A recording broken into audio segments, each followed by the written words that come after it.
किस किस से?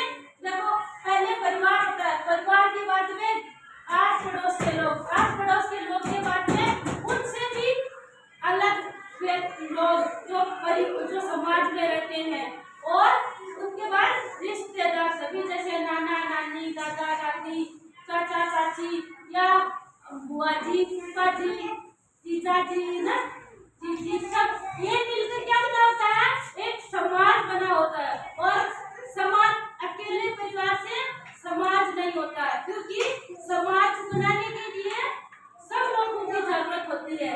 जैसे हमको हमारे नाना नाना की जरूरत होती है ना, दादा दादी की भी जरूरत होती है, बुआ फूफा जी की भी जरूरत होती है, सब होते हैं तभी परिवार में आनंद होता है ना। इसी प्रकार समाज में भी सब लोग रहते हैं। जैसे समाज किससे बना होता है, खुशी आती, देखो मंदिर अच्छे से बैठो, नीचे बैठो। समाज किससे बना होता है, किन किन चीजों से बना होता है, देखो परिवार के बाद में आस पड़ोस के लोग, और आस पड़ोस के लोग के बाद में गांव शहर सब मिलके एक समाज बनता है।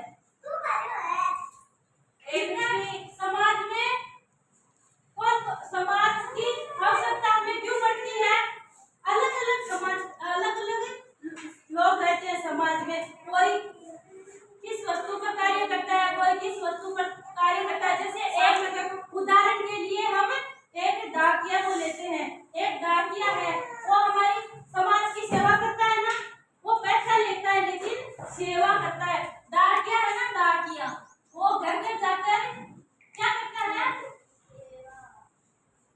डाक देता है ना, किसी की सूचना पहुंचाता है, किसी की कोई वस्तु देता है, कहीं से भी कोई संदेश भेजता है। क्या करता है डाकिया, वो समाज में सेवा करता है। इस प्रकार सभी अलग अलग क्षेत्र के लोग सेवा करते हैं, कोई किसी क्षेत्र में करते हैं, कोई किसी क्षेत्र में करते हैं, कोई क्या समाज होता है। ठीक है ना, क्या समझ में आ रहा है आपको? आगे क्या है, एक और उदाहरण बताएंगे आपको।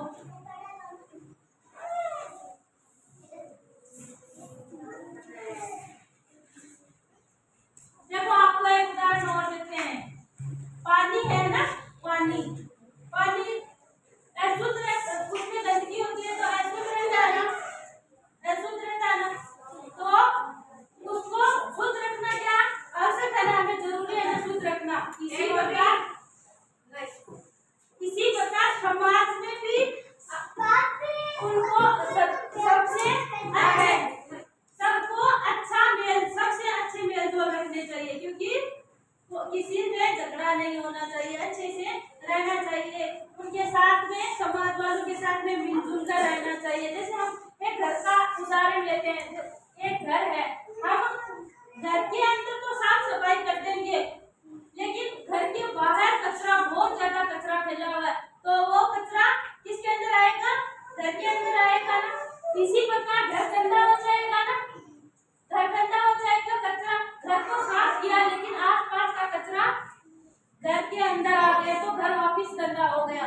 इसी प्रकार बाहर का कचरा भी साफ करना चाहिए, घर को शुद्ध रखने के लिए, स्वच्छ रखने के लिए। इसी प्रकार समाज को भी बनाए रखने के लिए या जोड़े रखने के लिए किसकी जरूरत है, इसी प्रकार समाज को जोड़े रखने के लिए किसकी जरूरत है, आस पड़ोस की, और आस पड़ोस की जरूरत है, और अन्य लोगों की भी जरूरत है। उनके सामने या कोई और भी रहता है, या और आस पड़ोस के